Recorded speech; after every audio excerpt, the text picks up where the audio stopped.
Just awesome. These days, the word is overused, describing everyday machines and events, but when it comes to the all-new Yamaha V-Max, it's spot on.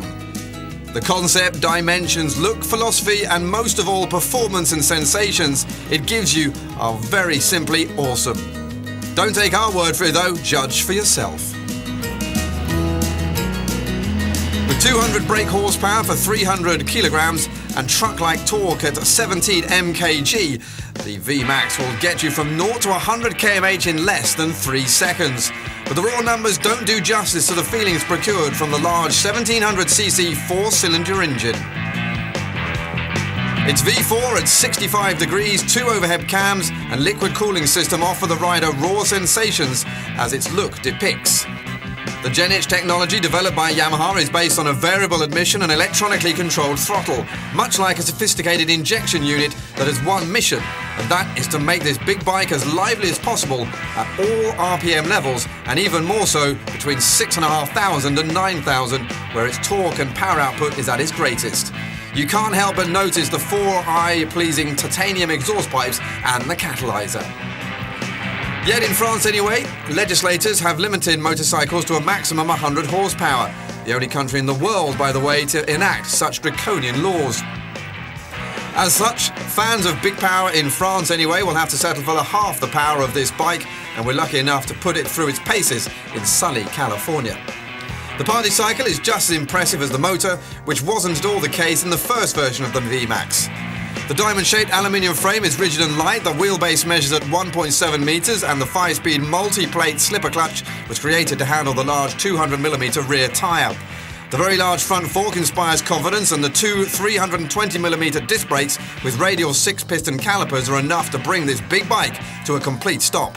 A 298mm disc with a single piston caliper provides stability at the rear. The dashboard is dotted with a large and easy-to-read tachometer and the diode shift light to inform you when you approach the red zone for changing gears. The instrument panel has all the gauges needed: LCD clock, fuel meter, trip meter with fuel reserve trip meter, transmission gear position, coolant temperature and stopwatch. But one thing we mustn't forget is to keep one eye on the road when taking into account the acceleration and performance level of the V-Max.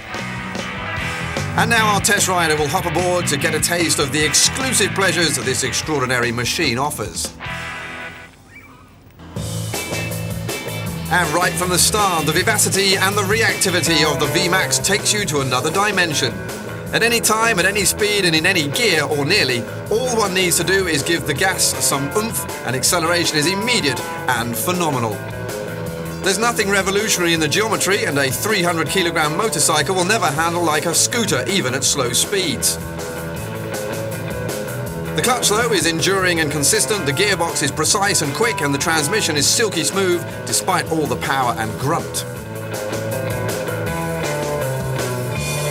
As is often the case with motorcycles, and especially with one like the V-Max, it is an ideal machine for getting to know others. And even in the country best known for the Harley, the V-Max is no wallflower. At a price of €20,000, the V-Max can only be ordered on the new site VMAX.com, and motorbike enthusiasts, no matter their origins, will surely consider the V-Max when shopping for their next ride. When speed increases, the V-Max responds sanely, but one must always beware of the enormous torque around 6,000 RPM, because the large tyre tends to overheat after numerous runs and does expose its limitations. 5,000 machines are previewed worldwide for the first year, with 1,500 earmarked for Europe. So if you want one, you'll have to get in a hurry. In this ever-changing world of performance limits and legislature, this could be the last chance to have some very politically incorrect two-wheel fun.